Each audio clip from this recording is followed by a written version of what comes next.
The Unfiltered by Jade. Jade.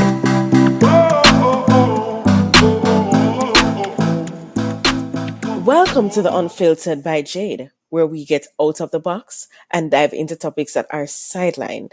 I look forward to entertain, educate, and inspire. Feel free to like, share, subscribe, donate, and make everybody know about this.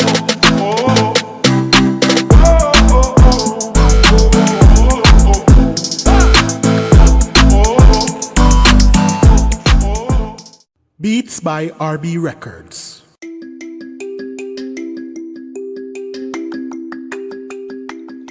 Shopping assistance, your style, your budget. Our services include online and local shopping for individuals and businesses, personal shopping, purchasing of company and office supplies, importing and exporting small packages across Jamaica and worldwide, and helping you find unique gifts and items for all events and occasions. Contact us at 876-919-5195 or shoppingassistance2015@gmail.com. Shopping Assistance, your style, your budget. Welcome back to the Unfiltered by Jade. Today we have with us here Traci Brooks. And if you're listening to the podcast, you know that she was here a couple weeks ago. And we spoke about transitioning from girlhood to womanhood. Today we're going to speak about being a doula. And Traci, I'm just going to give you a short synopsis of her. She is an executive director at Earth Mother Healing, a certified holistic doula, a community certified life coach, and so much more. So this is another part of what she does, and we're going to get into all of it. So hi, Traci. Well, hello. How are you?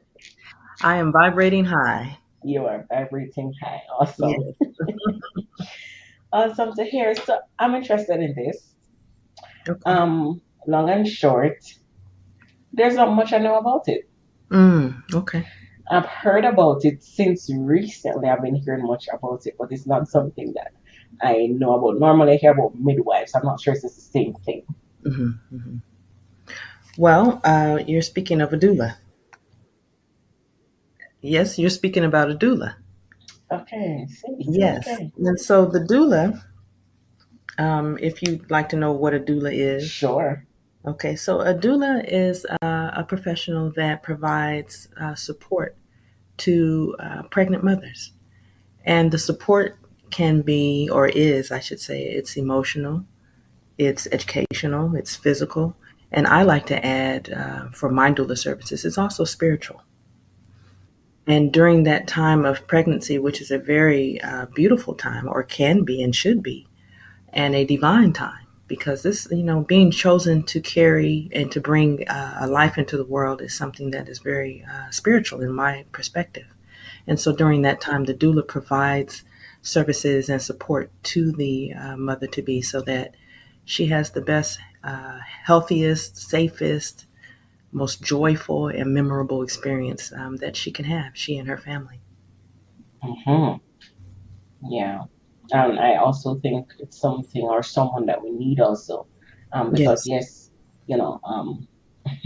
as the mothers, we decided to go ahead and have kids. But if God didn't give that to us, we'll not be able to have that.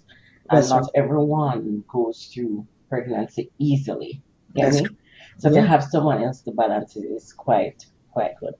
What are some of the types of the doula that we have? Well, the most common, I would say, there's the prenatal doula that deals with the mother prior to labor. Then there's the labor and delivery doula that's there with the mother as she's, in labor and giving birth. Okay. Then there's the postpartum doula that's with the mothers after the baby's been born. And they also have something that's a little newer. They call them daddy doulas. Oh. The daddy doula specializes in dealing with the dads, because mom's going through all of these changes during her pregnancy. There's a lot of hormonal changes, there's physical changes, there's emotional changes.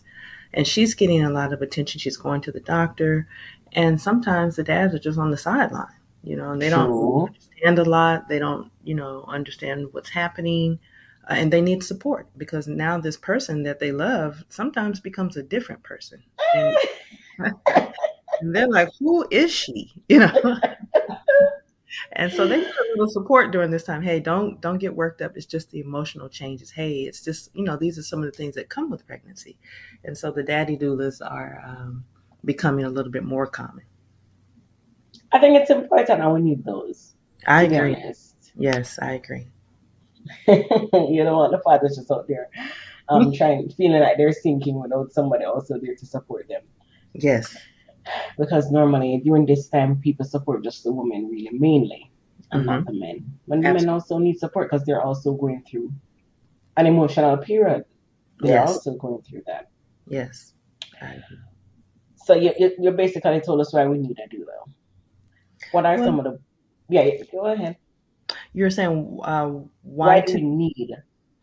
Well, there's a lot of reasons for that. And for one thing, I'd like to just say that historically, doulas and culturally, and in a lot of cultural ways, doulas have been present. They weren't called doulas per se, but there have been people that have been, providing direct and special care and nurturance to the mothers.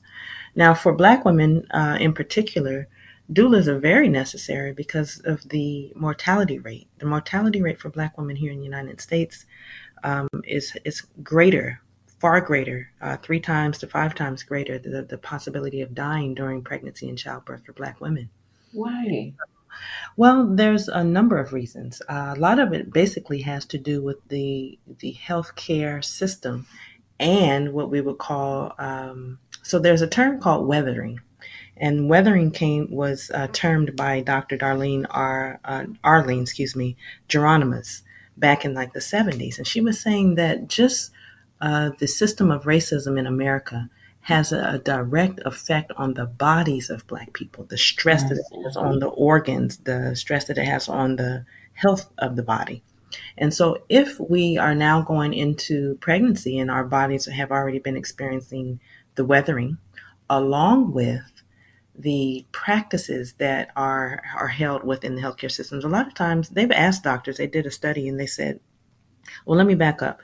Way back when Thomas Jefferson was president, he said that Black people didn't get tired and felt no pain." And this, of course, was during our enslavement. And a lot of that same mindset has carried over into healthcare. And so, a lot of times when Black women are speaking to different ailments that they're having, we're being disregarded. We're not being listened to. We may be told to, "Oh, you'll be all right," or "Here, take an aspirin and go home." And we're not being heard, and our symptoms are not being taken seriously. And so the disparity in the care that we're receiving is great. And unfortunately, for some of us, it can lead to our death, the death of the mother and the death of the baby. And so the doula helps the mother and the family to advocate and to speak up and to, give voice to the things that they do not feel are being addressed. And now the doula does not go in and advocate on behalf of the family, but provides the mother and the family with the information that they need so that they can speak, very clearly and with wisdom and education to the problems or the symptoms or the issues that the mother may be having. That's heavy right now. Yes, it is. Yes, it is.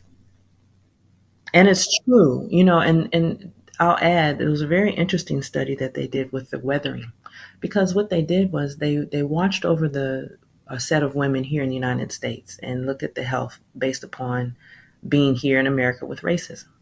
And then they compared it to women of African descent in other countries. Okay.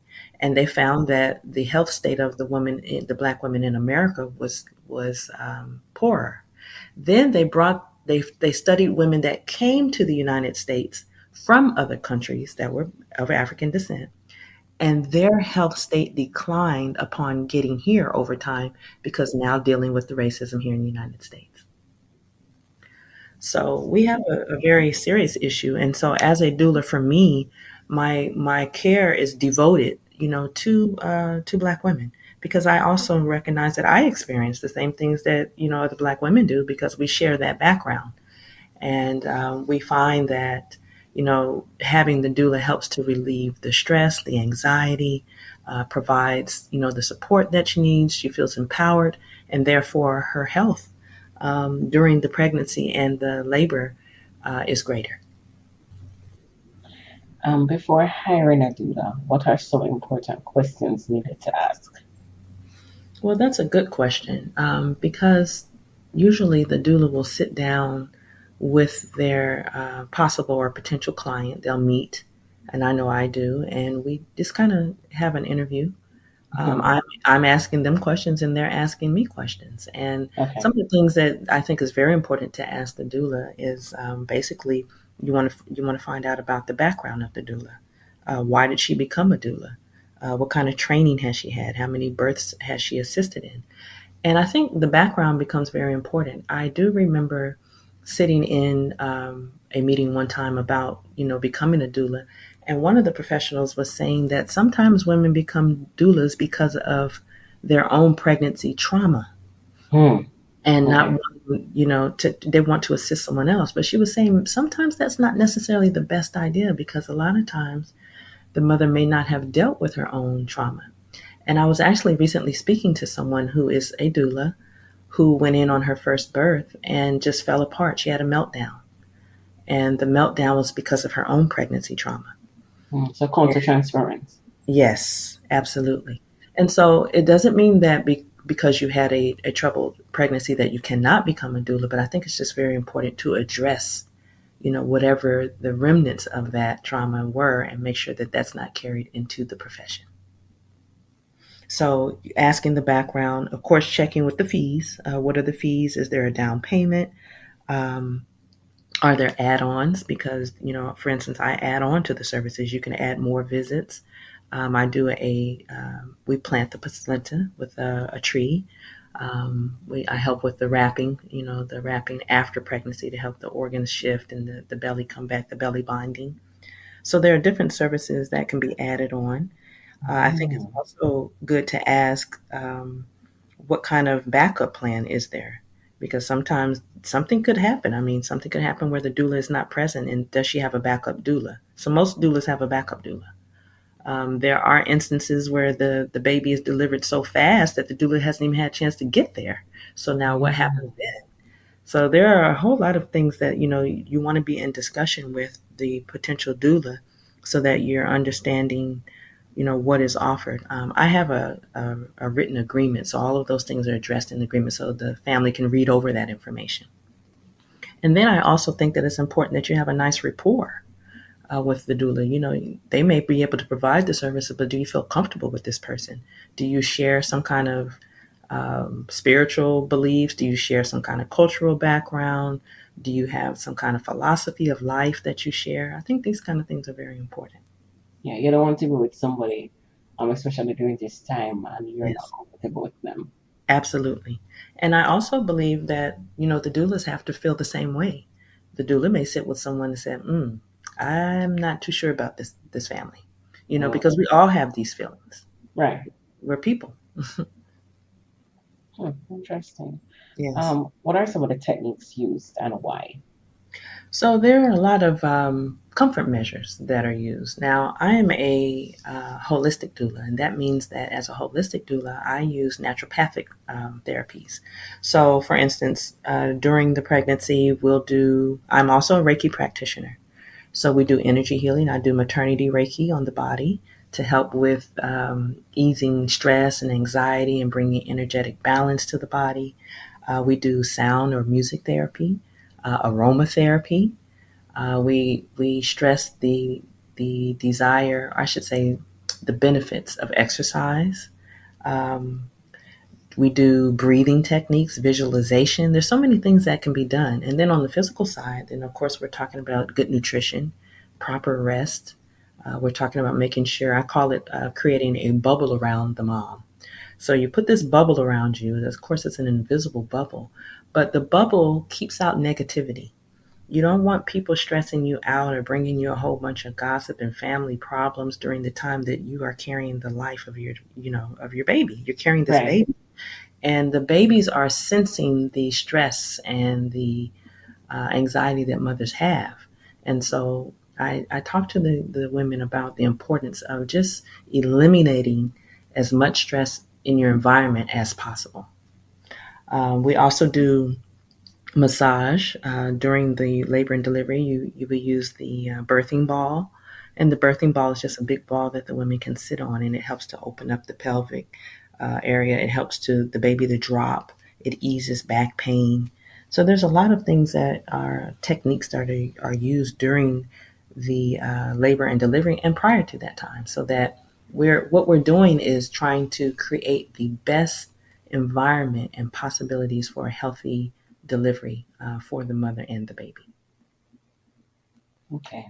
And I want to add one more thing. I Okay. bring the partner comes in very importantly now, because during labor and delivery, they found that just a little eye contact, direct eye contact with the mother. Dad can look into mom's eyes, give her a wink, tell her he loves her, kiss her on the neck, kiss her on the cheek, rub her back and her arms, because now the body is naturally producing the hormones that aid in the delivery of the baby. And so Mm. this becomes very important. I tell the dads, okay, you need to get ready, because just how this baby got in, this is how you can help the baby get out. So you got to do all those things that make mom feel well and good. Mm, So okay. produce those hormones. Yes. That's important. Yes. So you get the partner involved. Yes. Absolutely. Yes. That's Absolutely. nice. How does one become a doula? So a person has to choose a certifying agency, that provides the training and the certification. I myself went through a Life of Peace Wellness Institute with Dr. Akua Gray. She's out of Houston. She's a naturopathic doctor and a certified midwife.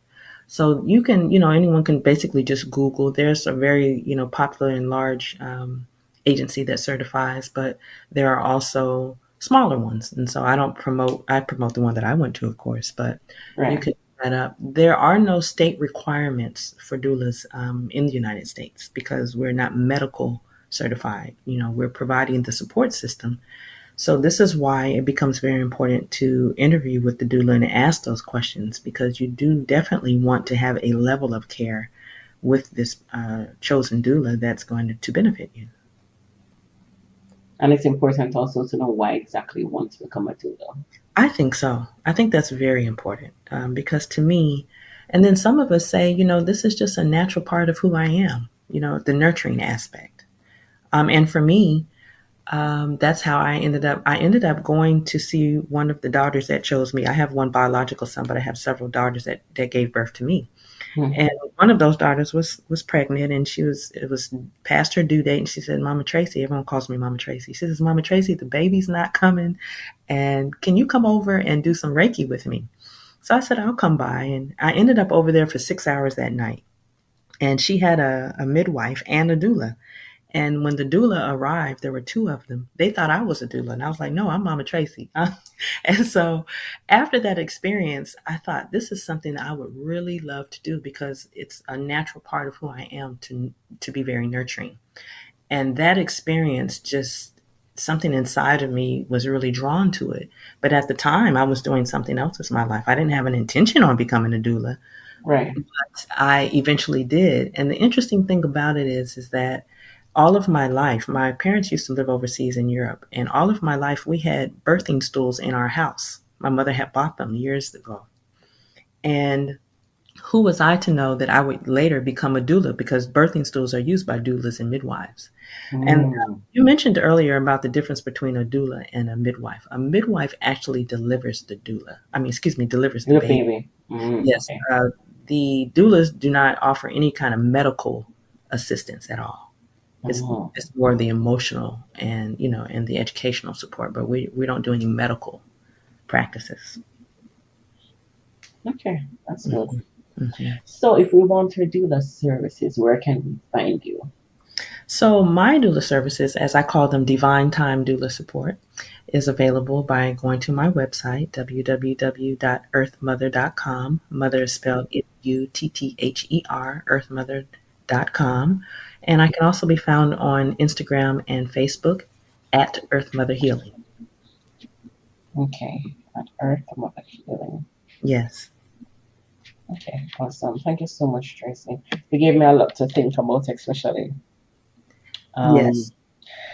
where, why is doulas important? You gave me a lot to think about where that is Hmm. concerned. Thank you. And where especially racism is taking a part in the mortality rate. It Hmm. that had never linked before. So Yes. that's a good perspective to also think about. So thank you for that. You're so very welcome. And it's a heavy topic, but it's a topic that we have to discuss, and then we have to move towards ways to alleviate, the outcomes and alleviate the stress and the things that are leading to, the death of Black women. Yeah, that's a heavy topic. It's a Mhm. hard topic. It's a Yes, it hard is. topic and it's a Yes, heavy it topic. is. Yes. Yeah. Hi. Thank you so much again. I really appreciate it. And thank you for the wealth of knowledge that you have dropped in our laps. Well, I thank you for receiving me. Yes, anytime, Tracy. And also thank you to our listeners for listening to the Unfiltered by Jade. And we'll be back next week, Tuesday. Thank you.